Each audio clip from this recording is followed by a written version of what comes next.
Hello বন্ধুরা, তোমরা সবাই কেমন আছো? আশা করছি খুব ভালো আছো, আর আমিও ভালো আছি। তো চলে আসলাম একটি ছোলার ঘুগনি রেসিপি নিয়ে। তো আমি আগের দিন রাত্রেবেলা এটাকে ভিজিয়ে রেখেছিলাম, আর সকালবেলা প্রেশার কুকারে 2টো সিটি মেরে নিয়েছি। আর তার জন্য নিয়ে নিয়েছি হচ্ছে কাঁচা লঙ্কা, শুকনো লঙ্কা, তেজপাতা, রসুন, আদা, পেঁয়াজ কুচি আর আলু। তো তোমরা চাইলে আলুটাকে নাও দিতে পারো, আর আমি আলু খেতে খুব ভালোবাসি তাই আমি আলুটাকে দিয়েছি। আর কড়াই বসিয়ে দিলাম, কড়াইটা গরম হয়ে গেছে, তো তেল দিয়ে দিয়েছি। আর দিয়ে দিলাম শুকনো লঙ্কা, তেজপাতা আর হচ্ছে পাঁচফোড়ন, আর তার সাথে দিয়ে দিলাম পেঁয়াজ কুচি। তো পেঁয়াজ কুচিটাকে আমি হালকাভাবে ভেজে নেব। তো হালকাভাবে ভেজে নিয়েছি। এবার দিয়ে দিব সেই কেটে রাখা আলুগুলো। তো আলুগুলো আমি এগুলোর সাথে কিন্তু ভেজে নেব। তো এই দেখো আমি আলুগুলো ভেজে নিলাম সাথে।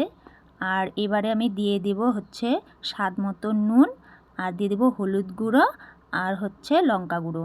তো এবার এটাকে আমি ভালো করে মিশিয়ে নেব। দেখো আমি ভালো করে মিশিয়ে নিচ্ছি। এবারে দিয়ে দিব হচ্ছে তোমার আদা বাটা, জিরা বাটা, লঙ্কা বাটা আর হচ্ছে রসুন বাটা একসাথে বেটে রেখেছিলাম, তো সেটাকেই দিয়ে দিলাম। এবার এটাকেও আমি ভালোভাবে নেড়ে চেড়ে নেব। ভালো করে নাড়া হয়ে গেছে, তো এবারে আমি দিয়ে দিব সেই ছোলাগুলো। তো ছোলাগুলো দিয়ে দিলাম। এবার আবার এগুলোকে ভালো করে নেড়ে চেড়ে নেব। তো দেখো আমি ভালো করে মিশিয়ে নিচ্ছি। তারপরে এবারে দিয়ে দিব জল।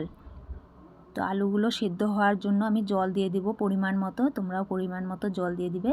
তো এবারে আমি একটা থালা বা গামলা দিয়ে ঢাকা দিয়ে দিব। তো এই দেখো আমি ঢাকা দিয়ে দিলাম।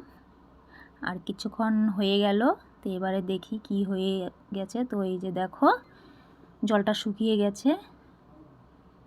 তো এবার নাড়তেই থাকবো আমি, নাড়তে নাড়তে আলুটাও হালকা গলে যাবে।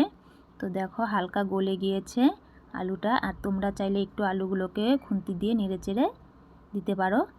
আর এই যে আমি দিয়ে দিলাম একটু ঝোলটাকে মানে মাখা মাখা করার জন্য একটু জল দিয়ে দিলাম।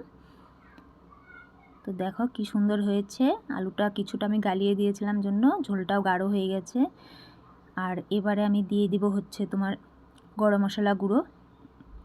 গোটা গরম মশলা আমি বেটে রেখেছিলাম, তো সেটাই দিয়ে দিলাম। আর প্যাকেটে গরম মশলা কিন্তু ভালো একটা গন্ধ আসে না, সেন্ট আসে না। তো তার জন্য আমি বাড়িতেই গোটা গরম মশলা বেটে দিই। দেখো কি সুন্দর হয়েছে। তো বন্ধুরা, কেমন লাগলো আমার এই ভিডিওটা আজকের? যদি ভালো লেগে থাকে তাহলে অবশ্যই লাইক, কমেন্ট, শেয়ার করবে, আর আমার চ্যানেলটিকে সাবস্ক্রাইব করে দেবে। তো দেখা হচ্ছে পরের কোনো এক নতুন রেসিপি নিয়ে। তো সবাই সঙ্গে থেকো, সবাই ভালো থেকো, সুস্থ থেকো।